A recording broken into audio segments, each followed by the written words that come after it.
Hello बच्चों, अगर आप डिफेंस करियर का सपना देखते हैं तो आपके मन में एक क्वेश्चन ज़रूर आता होगा कि राष्ट्रीय मिलिट्री स्कूल से बेहतर हैं या फिर सैनिक स्कूल। देखो बच्चों, अगर दोनों स्कूल की बात की जाए तो दोनों ही स्कूल्स का काम है देश के लिए भावी ऑफिसर तैयार करना, या फिर हम यूँ कहें कि देश के भावी लीडर्स को बेहतर एजुकेशन एंड ट्रेनिंग प्रोवाइड करना। लेकिन फिर भी दोनों स्कूल्स के बीच में काफ़ी सारे डिफरेंसेस हैं। हम इस वीडियो में उन्हीं डिफरेंसेस को जानने वाले हैं। चलिए शुरू करते हैं वीडियो को, देखते हैं इनके बीच में डिफरेंसेस क्या हैं। पहले बात करते हैं राष्ट्रीय मिलिट्री स्कूल्स की। देखो, पहले राष्ट्रीय मिलिट्री स्कूल्स बने क्यों थे और बनाए क्यों गए थे, ठीक है। तो राष्ट्रीय मिलिट्री स्कूल्स 1922 में बनाए गए थे जब इंडिया अंडर ब्रिटिश कॉलोनी था, या फिर ऐसा बोल सकते हैं कि इंडिया ब्रिटिश गवर्नमेंट के अंडर था, ब्रिटिश कॉलोनी था। उस टाइम पे जो ब्रिटिश इंडियन आर्मी में जो सैनिक थे उनके बच्चों को बेहतर एजुकेशन देने के लिए राष्ट्रीय मिलिट्री स्कूल्स को बनाया गया था। वहीं बात करें सैनिक स्कूल की, तो सैनिक स्कूल को आफ्टर इंडिपेंडेंस 1960 में बनाया गया था। इसका काम है मेनली एनडीए के लिए एज अ फीडर इंस्टीट्यूशन का काम करना। चलिए देखते हैं इनके डिफरेंसेस को, किस बेस पे इनको डिफ्रेंशिएट किया गया है। पहले बात करते हैं इनकी गवर्निंग बॉडी की। राष्ट्रीय मिलिट्री स्कूल्स की गवर्निंग बॉडी की बात करें तो ये मिनिस्ट्री ऑफ डिफेंस के अंडर आता है। मिनिस्ट्री ऑफ डिफेंस यानी ये इंडियन गवर्नमेंट के अंडर मिनिस्ट्री ऑफ डिफेंस के अंडर आता है। यानी इसमें जो भी प्रोग्राम्स होंगे, जो भी एक्टिविटीज़ होंगी, सारी की सारी मिनिस्ट्री ऑफ डिफेंस के द्वारा गवर्न की जाती हैं, ठीक। वही बात करें सैनिक स्कूल की, तो सैनिक स्कूल को सैनिक स्कूल सोसाइटी के द्वारा रन किया जाता है या फिर गवर्न किया जाता है। और इनकी बात करें तो ये किस इनिशिएटिव के तहत बने थे, तो state government and ministry of defence का क्या है, एक ज्वाइंट इनिशिएटिव है। क्या है, एक ज्वाइंट इनिशिएटिव। यानी इसमें क्या होगा, मिनिस्ट्री ऑफ डिफेंस भी इस चीज़ को देखती है एंड स्टेट गवर्नमेंट भी इसको देखती है। ये क्या है, एक तरह से पब्लिक स्कूल्स हैं, इवन दो इनका क्या है फाइनल गोल डिफेंस है, बट ये क्या है, एक तरह से पब्लिक स्कूल्स ही हैं। वही बात करें तो मिलिट्री स्कूल्स की, तो मिलिट्री स्कूल्स में जो डिसिप्लिन होता है एंड मिलिट्री एटमॉस्फेयर आपको पूरा पूरा मिलता है। यानी इस पर जो भी होगा ये पूरी तरह से मिलिट्री के अंडर आते हैं, ठीक है। अब बात करें इनके मेन डिफरेंसेस बोले या फिर जो पॉइंट ऑफ डिफरेंसेस दोनों में मेन है। सबसे पहले आता है आर्म्ड फोर्सेस कोटा, ठीक है। दोनों स्कूल्स में आर्म्ड फोर्सेस कोटा का मतलब है जो डिफेंस पर्सनल हैं उनके बच्चों के लिए कोटा। तो सबसे पहले बात करें राष्ट्रीय मिलिट्री स्कूल्स में, तो राष्ट्रीय मिलिट्री स्कूल्स में 70% सीटें क्या होती हैं, आर्म्ड फोर्सेस कोटा। यानी वो पर्सन्स जो क्या हैं इंडियन आर्मी में, इंडियन नेवी में या फिर इंडियन एयरफोर्स में सर्विस दे रहे हैं, उनके बच्चों के लिए रिजर्व्ड होती है।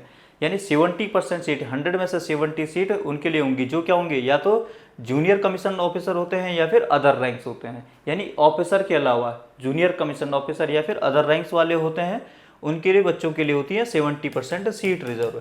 वही बाकी 30% सीट की बात करी तो वो सिविलियन कोटा के अंडर आती है। तो किसमें, राष्ट्रीय मिलिट्री स्कूल्स की बात करें तो इसमें ओनली 30% सीट्स होती हैं सिविलियन कोटा के लिए। अगर आप एक सिविलियन कोटा से या फिर एक सिविलियन स्टूडेंट्स हैं तो आपके लिए कंपटीशन इसमें बहुत ही टफ होता है। लेकिन वही बात करें आर्म्ड फोर्सेस कोटा में, तो इसमें 70% सीट उनके लिए रिजर्व होती है।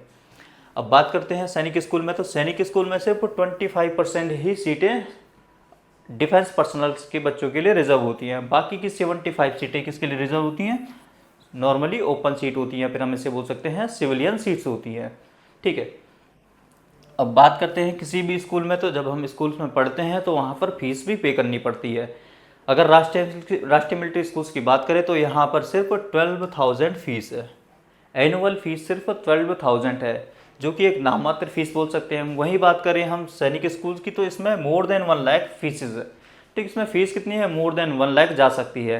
तो ये डिपेंड करता है स्टेट गवर्नमेंट पे, जो क्या कर सकती है, सब्सिडीज दे सकती है स्कूल्स को, ठीक है, जिसके बेस पे वो फीस को देखते हैं कि फ़ीस कितनी हो सकती है, कितनी नहीं हो सकती है। लेकिन इसमें बात करें तो मोर देन 1 लाख ही इसकी फ़ीस होती है। और वहीं अगर बात करें राष्ट्रीय मिलिट्री स्कूल्स की, तो इसकी फ़ीस सिर्फ 12,000 पर एनम है, ठीक है। तो हर साल सिर्फ 12,000 है। तो अगर आप फीस के बेस पे देखें एंड अगर आप एक आर्म्ड फोर्सेस से बिलोंग करते हैं, आप एक डिफेंस पर्सनल हैं, तो आपके लिए सबसे बेटर स्कूल कौन होगा, राष्ट्रीय मिलिट्री स्कूल होगा। वही बात करें सिविलियन कोटा की, तो देखो सिविलियन में अगर आप एक सिविलियन स्टूडेंट हैं तो यहाँ पर आपके लिए सीटें बहुत कम होती हैं और कंपटीशन बहुत ही हाई होता है, ठीक है, बहुत ही टफ होता है। वहीं यहाँ पर अगर बात करें तो सैनिक स्कूल्स में कंपटीशन थोड़ा सा आसान हो जाता है एंड सीटें भी, नंबर ऑफ सीट्स भी यहाँ पर ज़्यादा होती हैं। वही बात करें तो देश भर में अगर सिर्फ राष्ट्रीय मिलिट्री स्कूल्स की बात करें तो सिर्फ 5 राष्ट्रीय मिलिट्री स्कूल्स हैं, और सैनिक स्कूल की बात करें तो 33 सैनिक स्कूल है एंड 100 न्यू सैनिक स्कूल बनने वाले हैं, जो है 100 में से 69 इस बार AISSC एग्जाम में अपियर हो रहे हैं या फिर पार्ट ले रहे हैं, ठीक। तो ये तो थी इनके कुछ क्राइटेरिया। अब बात करते हैं एग्ज़ाम की। एग्ज़ाम दोनों में ही होता है, लेकिन यहीं पर सैनिक स्कूल की बात करें तो सैनिक स्कूल में सिर्फ एग्ज़ाम होता है। वहीं बात करें राष्ट्रीय मिलिट्री स्कूल्स की, तो राष्ट्रीय मिलिट्री स्कूल्स में एग्ज़ाम के साथ साथ आपका इंटरव्यू भी होता है। इंटरव्यू की बात करें तो इंटरव्यू इसलिए होता है कि आपके इंटरव्यू में आपकी ऑफिसर लाइक क्वालिटीज़ को भी परखा जाता है, देखा जाता है कि आपके अंदर ऑफिसर लाइक क्वालिटीज़ है या नहीं है। तो ये थे मेन डिफरेंस ऑफ राष्ट्रीय मिलिट्री स्कूल्स एंड सैनिक स्कूल। इसी तरह की वीडियो को देखने के लिए चैनल पर बने रहें, चैनल को लाइक करें, चैनल को सब्सक्राइब करें एंड इस वीडियो को ज़्यादा से ज़्यादा लोगों तक शेयर करें। अगर आपको किसी और टॉपिक पर वीडियो चाहिए तो आप उसको भी कमेंट कर सकते हैं, हम वो वीडियो आपके लिए लेके आएंगे। थैंक्स फॉर वॉचिंग, फिर मिलते हैं आपसे नेक्स्ट वीडियो में।